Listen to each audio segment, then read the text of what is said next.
Всем привет! Мы продолжаем тематику видеообзоров, посвященных американским сидельным тягачам в масштабе 1 к 43, и в сегодняшнем видео я хочу вам показать довольно старую модель от производителя NeoScale Models. Этой модели на сегодняшний день уже стукнуло 10 лет, и перед нами представлен Diamond Reo, который копирует прототип 1971 года. Это второй по счету американский сидельный тягач у NeoScale Models. Первый грузовик был White Road Boss, тоже с кабиной дневного типа. Он поступил в продажу в конце 2013 года, и такая модель тоже есть в моей коллекции. И впоследствии Neo сделал перевыпуск Diamond Reo и White Road Boss со спальным отсеком, и также были эвакуаторы на шасси этих грузовиков. И Diamond Reo также выходил в виде ограниченной серии для одного немецкого интернет-магазина. Там грузовик был окрашен в голубой цвет с синими крыльями, и у машины была серая рама.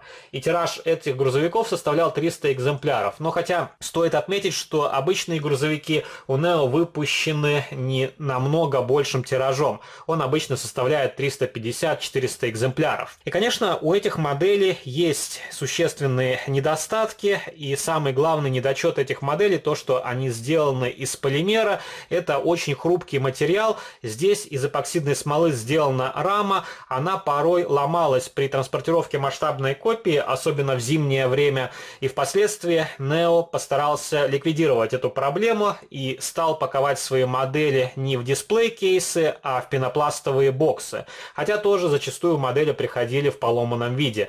Я как-то вам демонстрировал некоторые грузовики на своем канале, у них была как раз сломана рама. Что касается моей коллекции американских сидельных тягачей, она потихоньку пополняется. Конечно, Neo уже перестал выпускать американские траки в 43-м масштабе.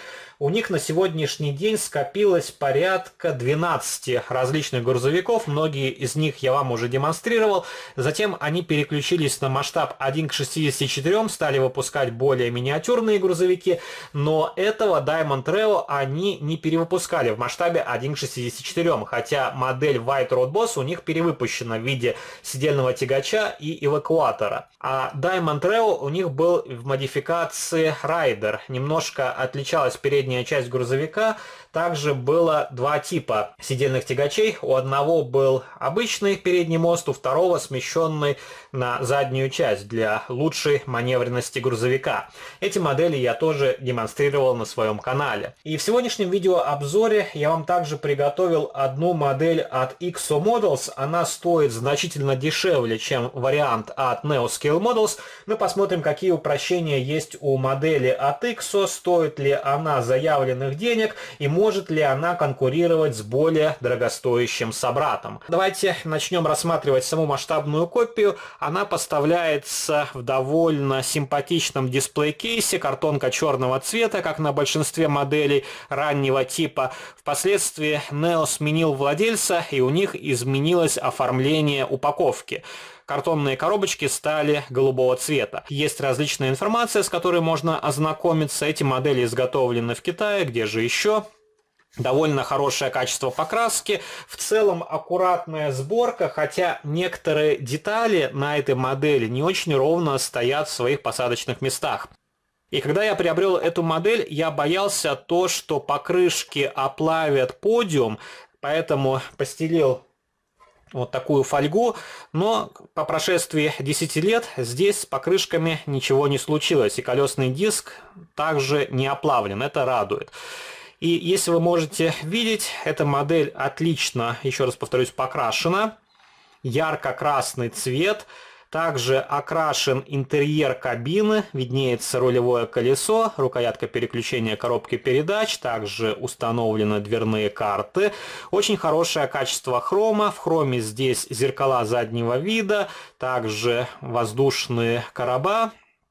Есть также хромированный передний бампер, облицовка радиатора, и на ней зачернены отверстия. Можно было сделать эту деталь из фототравления, тогда она бы выглядела более реалистично. Но что есть, то есть. Подножка, кстати, здесь сделана в виде отдельного элемента, и это деталь из фототравления. Установлен регистрационный номерной знак спереди и сзади.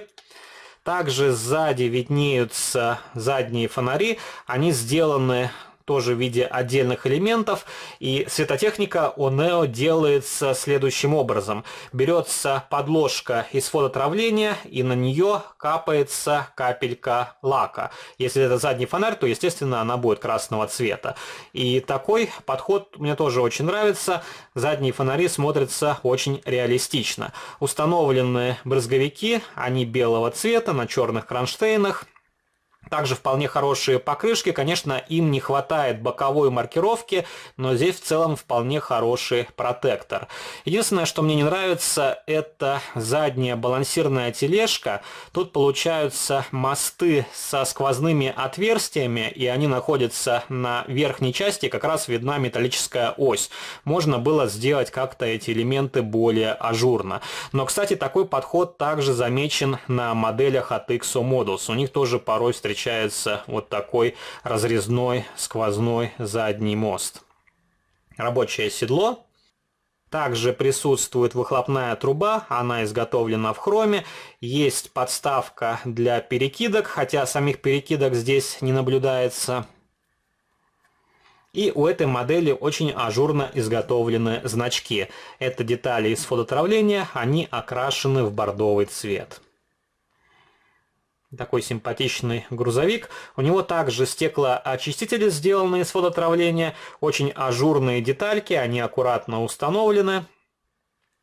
Передняя светотехника здесь тоже выглядит вполне реалистично. Модель крепится к подставке на двух винтах. Я сегодня ее откручивать от подиума не буду, потому что модель довольно хрупкая, она может повредиться. Но здесь довольно хорошая проработка нижней части и также хорошо сделана ходовая часть. Давайте я вам покажу модель от XO Models, которая стоит как минимум в 4 раза дешевле, чем этот грузовик. Но настолько ли она хуже? Здесь модель представлена полностью из металла, металлическая кабина, металлическая рама, пластиковые навесные детали. Этот грузовик копирует прототип 1970 года, и здесь представлен White Western Star. Хотя у этих грузовиков одинаковая кабина, отличается только носовая часть грузовика. И вы как раз можете посмотреть, в чем отличие в плане детализации между двумя производителями. Конечно, у Neo более ярко выглядит окраска грузовика, также лучше сделана расшивка. Все же, если делать модель из полимера, то лучше получается пролить мелкие различные элементы. Здесь получается, как будто все залито краской. Но, тем не менее, здесь окрашен интерьер, сиденья выделены серым цветом, дверные ручки отлиты вместе с кабиной грузовика, также присутствуют хромированные поручни, хромированные зеркала заднего вида. И если посмотреть на две масштабные модели, то у грузовика от Neo более крупные зеркала заднего вида. У XO они смотрятся как-то уж очень миниатюрными. И я думаю, здесь XO допустил некую оплошность при изготовлении этих элементов. Также в хроме на модели XO облицовка радиатора, хромированный передний бампер. На этой модели отсутствуют регистрационные номерные знаки, их вы можете сделать самостоятельно, но лучше бы, если бы производитель их изготавливал изначально. Также вполне хорошие колесные диски, передние диски в хроме, задние окрашены белой краской, и также отличается дизайн колесных дисков. Передние диски со сквозными отверстиями круглой формы, задние клиновидные. И точно такой же вариант сделан на модели от Neo. Задние диски одного типа, передние другого типа. Такие варианты встречались в реальной жизни, но с завода, скорее всего, подобные модификации не выходили. Хотя, возможно, заказчик мог заказать и такой вариант. Задние фонари здесь тоже в виде отдельных элементов. Они сделаны из прозрачного красного пластика. Есть место для установки регистрационного номерного знака. Покрышки тоже без боковой маркировки, вполне нормальный протектор. И я вам демонстрировал недавно модель грузовика Freightliner Cascadia. У него уже лучше изготовлены покрышки и присутствует некая боковая маркировка. Все же Ixo делает улучшения на своих масштабных копиях, и это радует. А цена пока что остается на одном уровне, хотя со следующего года, я думаю, эти модели немножко поднимутся в цене. И модель от Ixo у нас продается за 32 евро 95 центов. Модель от Neo, когда она была в новинку, стоила порядка 100 евро. Сейчас эти грузовики являются большим раритетом, редко встречаются на аукционах, и цена может достигать 200 евро за масштабную модель, ну, естественно, плюс пересылка. Так что, если вы большой поклонник американских сидельных тягачей и хотите в свою коллекцию модель Diamond Treo, которая больше никем другим не выпускается в 43-м масштабе, можете обратить внимание на этого производителя. Я вам также показывал похожий Diamond Treo, только с кабиной со спальным отсеком. Там грузовик был белого цвета с зелеными полосками, и та модель уже поставляется не в дисплей-кейсе, а в пенопластовом боксе. Но там тоже есть свои нюансы. Например, осталась одинаковая рама, а у грузовика со спальным отсеком она должна быть все же, на мой взгляд, немножко длиннее. И у меня была мысль удлинить раму грузовика, но потом как-то отказался от этой затеи. Очень много переделок придется делать, как-то укреплять раму, и игра не стоит свеч. Пишите ваши комментарии, понравился ли вам данный Diamond Treo, который копирует прототип 1971 года. Какие американские сидельные тягачи есть в вашей коллекции? Возможно, у вас тоже есть модели от Neo Scale Models, возможно, вы ограничились грузовиками от компании Ixo. Если вам понравился видеоролик, не забывайте поддержать его лайком, также вступайте в мои группы в социальных сетях ВКонтакте и Фейсбуке. Жмите на колокольчик, если вы не сделали этого раньше, и можете заглянуть и подписаться на мой второй канал, там тоже выкладываются видеоролики на масштабные модели из моей коллекции. А на сегодня это все, до новых встреч, пока-пока.